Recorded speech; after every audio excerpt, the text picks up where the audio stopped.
canalha, corrupto, ladrão, bandido.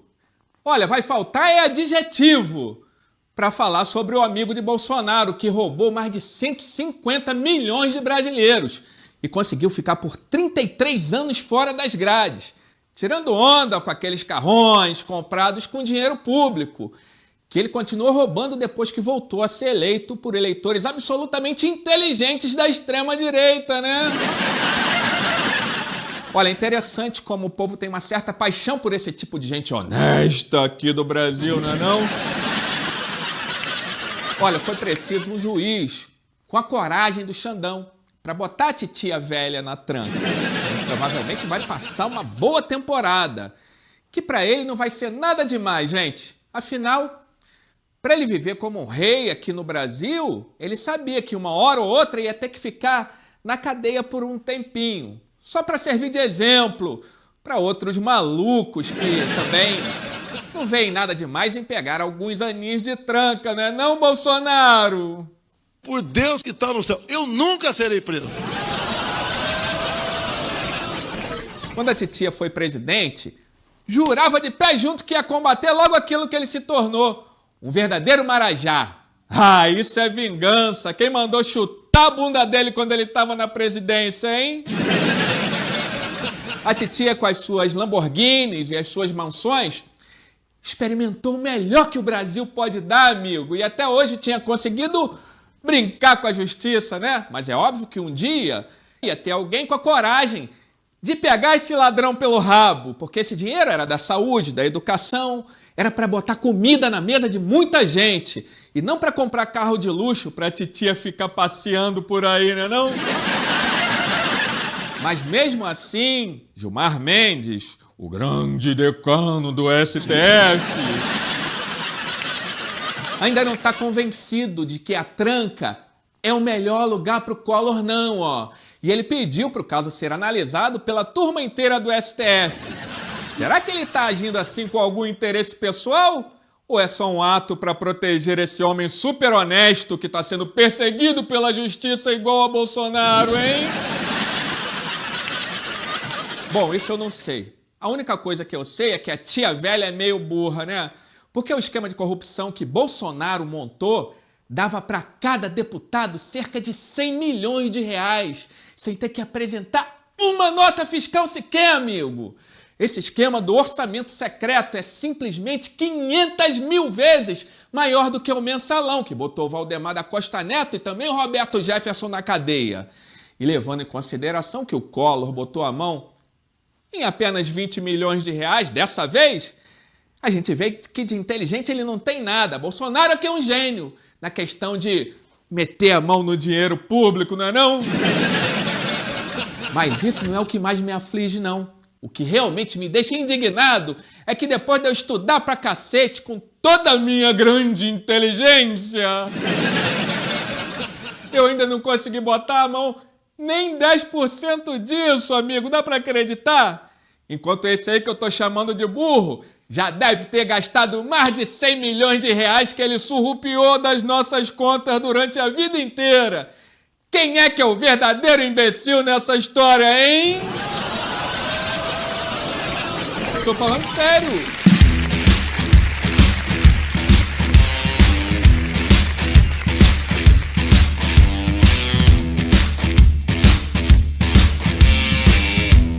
Muito chateado mesmo, muito triste com Bolsonaro sendo intimado. Um pobre homem moribundo, estava acabado, sua vida tinha ido e ele foi intimado. Só que um dia antes ele estava fazendo uma super live, que era a live do capacete Bolsonaro. Esse homem que estava assim indo, vendo a luz, ele fez uma super live com o Nelson Piquet, vendendo capacete. Ele da noite pro dia, ele estava muito mal, muito bem, muito mal, depende para qual propósito, mas o mais legal é que a oficial de justiça vai entregar lá o documento, a citação, e tem uma câmera já filmando com vários ângulos. Aí ele pergunta para ela, diz o nome de quem está me intimando, diz o nome. O cara é um teatreiro, né? Olha, eu como ator, eu fico com inveja, porque ele é o melhor ator que eu já conheci.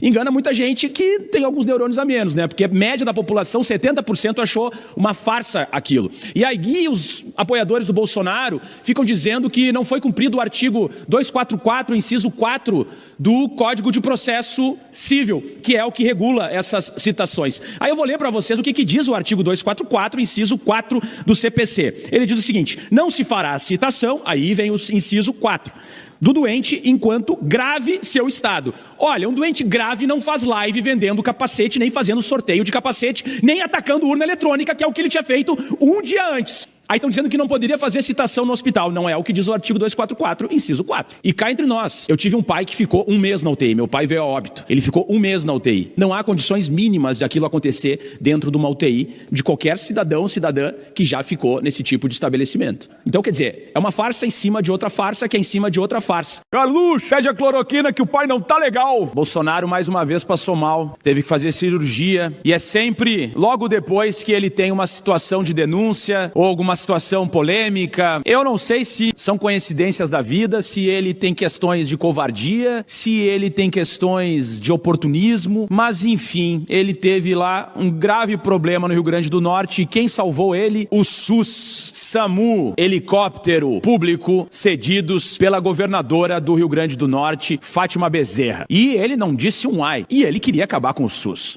Eu bem me lembro que ele queria acabar com o SUS, essa era a função primordial do Bolsonaro e, pasmem, foi salvo pelo SUS e salvo pela governadora do Partido dos Trabalhadores. E ele não fez nenhum gesto, zero. Agora está no hospital privado, com médicos privados, tudo do bom e do melhor, e eu torço pela sua recuperação plena. Bolsonaro precisa ficar plenamente recuperado, porque ele precisa estar saudável para passar o resto dos anos na cadeia, a partir do final desse ano, início do ano que vem. Então ele tem que estar com muita saúde, muito saudável, vida longa ao Bolsonaro, porque eu sou budista, mas como um bom cristão, eu não farei o que ele fez, desejando a morte por câncer da presidente Dilma, como outros bolsonaristas quiseram que o presidente Lula tivesse um infarto, queriam envenenar, inclusive, o presidente Lula, queriam matar o presidente Lula. Eu não. Eu quero que Bolsonaro tenha plena recuperação, plena saúde, para passar os anos necessários na cadeia, com muita saúde, e que ele seja responsabilizado e cumpra aquela pena que ele merece cumprir. Principalmente porque o objetivo primordial do Bolsonaro era entregar o Brasil para ser quintal dos Estados Unidos, como bem falou o secretário de Defesa, o Pete Hegseth, que disse que a América Latina era o quintal dos Estados Unidos e que os Estados Unidos podiam fazer o que bem entender aqui dentro. E os nossos patriotas, que adoram utilizar a bandeira nacional, não falaram nada, acharam o máximo que vem o secretário de Defesa dos Estados Unidos chamar o Brasil de quintal. Grandes patriotas, entreguistas, sabujos, o velho termo antigo, e o Bolsonaro batendo continência para a bandeira dos Estados Unidos. Então, Popcorners, a live de hoje é para apresentar esse capacete, tá ok? Ele é novo, zerado, igual meu QI, mas ele já vem com uma rachadinha aqui no canto que você pode aproveitar. Joga a bola, pode jogar que eu vou aqui, ó, só de cabeça aqui, ó, pode jogar. E como eu expliquei para vocês nessas 6 horas de entrevista, é por isso que eu tô entupido de cocô. Antes eu soltava muito pela boca, então compensava a superprodução. Ó, tem a Screamer perguntando aqui no chat por que eu não usava capacete nas motocicletas que eu fazia com dinheiro público. Se é porque eu já sou cabeça dura o suficiente. Ó, isso aqui com certeza é pergunta de comunista, tá ok? Todo mundo sabe que eu não sou cabeça dura. A Michelle já falou que eu precisava de mais energia em casa. O Viagra foi todo pro exército, pô. E a resposta é muito simples, tá ok? Não usava porque eu não preciso de capacete. Capacete é pra proteger o cérebro. Vem, pô, cai pra dentro. Vamos lá, brincadeira sadia, tá ok?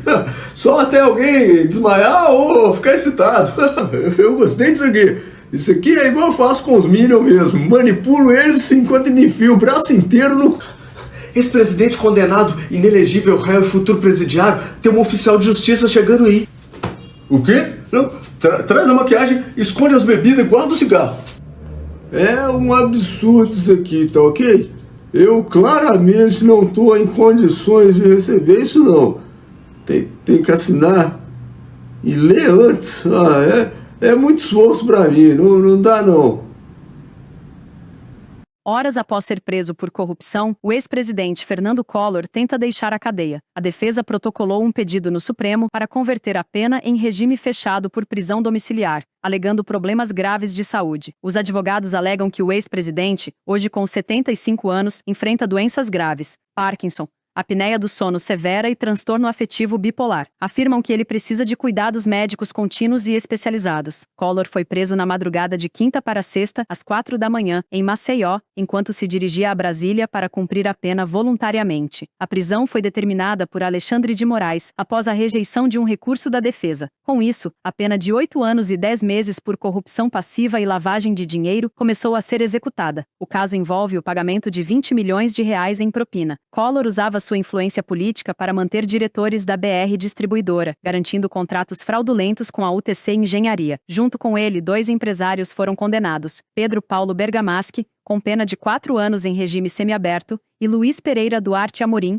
com penas restritivas de direitos. A defesa agora tenta sustentar que a pena poderia ser reavaliada. Cita 4 ministros: Mendonça, Nunes Marques, Toffoli e Gilmar, que divergiram parcialmente da dosimetria da pena, mas Moraes determinou que a divergência sobre o tempo de pena não muda o resultado final. Segundo o ministro, não houve 4 votos pela absolvição, e por isso, o recurso não se sustenta. Ele classificou os embargos como protelatórios. A manifesta inadmissibilidade dos embargos, conforme a jurisprudência da Corte, revela o caráter meramente protelatório dos infringentes, autorizando a certificação do trânsito em julgado e o imediato cumprimento da decisão condenatória, determinou Moraes. A decisão inicial prevê cela individual na ala especial da penitenciária, reservada a detentos com prerrogativas. No caso de Collor, o argumento é sua condição de ex-presidente da República.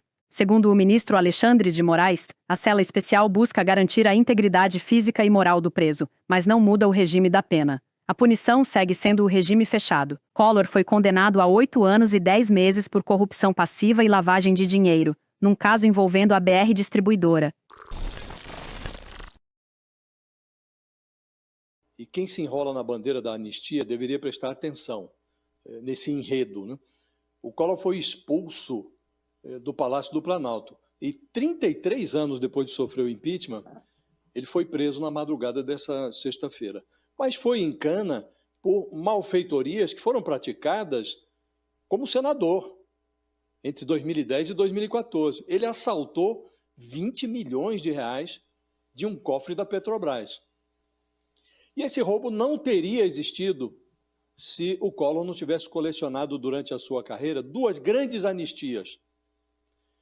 Depois de amargar a cassação política, o impeachment, o Collor foi presenteado pelo Supremo Tribunal Federal com o arquivamento da denúncia que esmiuçou toda a roubalheira que maculou os 2 anos e 9 meses da presidência dele, uma presidência corrupta. O Collor foi um presidente cleptocrata. Essa foi a primeira grande anistia, uma anistia de proporções amazônicas. O Supremo arquivou a denúncia do Ministério Público contra o Collor.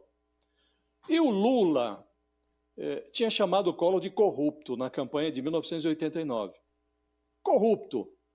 1 ano depois do impeachment, o Lula lapidou o seu juízo sobre o Collor. Diz que, ao invés de construir um governo, construiu uma quadrilha como ele construiu. Me dá pena, porque deve haver qualquer sintoma de debilidade no funcionamento do cérebro do Collor. Foi o que disse o Lula. Aí vem no segundo mandato do Lula como presidente da República, ele entregou a esse personagem, que ele considerava um ladrão débil mental, ele entregou a BR Distribuidora, que é uma antiga subsidiária da Petrobras. Essa foi a segunda grande anistia, segunda grande clemência concedida ao Collor. E deu no que está dando. A Paquita do Capeta, Hello Kitty mineira, mais conhecida como Nicole Água de Chuca, continua espalhando suas mentiras. Porque sem mentiras, a direita não existiria. Sem as mentiras, a direita morreria. E é isso que vai acontecer se o Congresso Nacional regulamentar as redes sociais e a mentira tornar-se crime. Porque é isso que tem que tornar. Gente, até a grande imprensa está mentindo sobre o caso do irmão do Lula, Frei Chico, estar sendo investigado nesse rol, de entidades que estão afundadas até os dentes nas maracutaias, nas malandragens do INSS, roubando dinheiro de pensionistas e aposentados. Acontece que o que essa imprensa não conta, o que Nicole Água de Chuca não conta, é que essas entidades vêm roubando dinheiro do aposentado e pensionista desde 2016. Somente agora, em 2023, e após Lula tomar posse, é que as investigações começaram, porque no governo de Satanaro, de 11 delas, 9 foram criadas no governo de Satanaro. Para você ter uma ideia da dimensão da corrupção que acontecia neste desgoverno, desse bucho de égua, barriga de alien, que deixava à vontade todo mundo roubar o dinheiro público sem medo de ser feliz e sem medo do amanhã, porque ele já sabia que ia ter impunidade, como está tendo até agora, porque senão ele já estaria preso há muito tempo por tantos crimes cometidos. Agora, Cláudia Cremosa, eu trouxe imagens, obviamente, para você ver que eu não estou mentindo, Cláudia. Os investigadores da Controladoria Geral da União, que começaram a investigação a pedido de Luiz Inácio Lula da Silva, bem como a Polícia Federal, já desmentiram a participação do irmão do Lula no esquema, nessa sacanagem toda do INSS. Agora presta atenção no vídeo, já curta, comenta, compartilha, ative o sininho aqui do meu canal das notificações Cremosa e Croves e se puder contribua com este trabalho que também vai ajudar bastante no fortalecimento da esquerda nas redes sociais. O SINDINAP, do qual ele faz parte da diretoria, é alvo dessa investigação?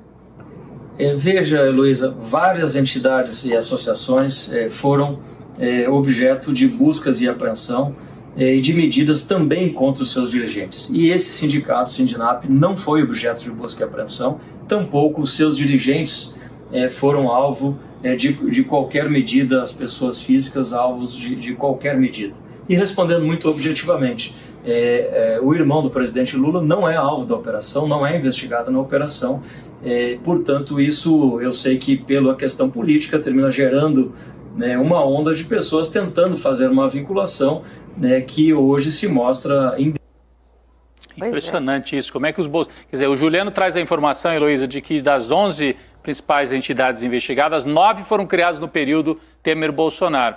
Mas a direita conseguiu, nas redes, nos últimos dias, conseguiu assim, não foi com tanta força como já tiveram no passado, mas criou esse fantasma falando, tem a ver com o irmão do Lula, é o sindicato do irmão do Lula, do Frei Chico, Faltou dizer o nome, o Frei Chico. Aliás, Cláudia Cremosa, os deputados da excremento direita resolveram abrir uma CPI e eu espero de todo o meu coração que eles consigam. Sabe por quê?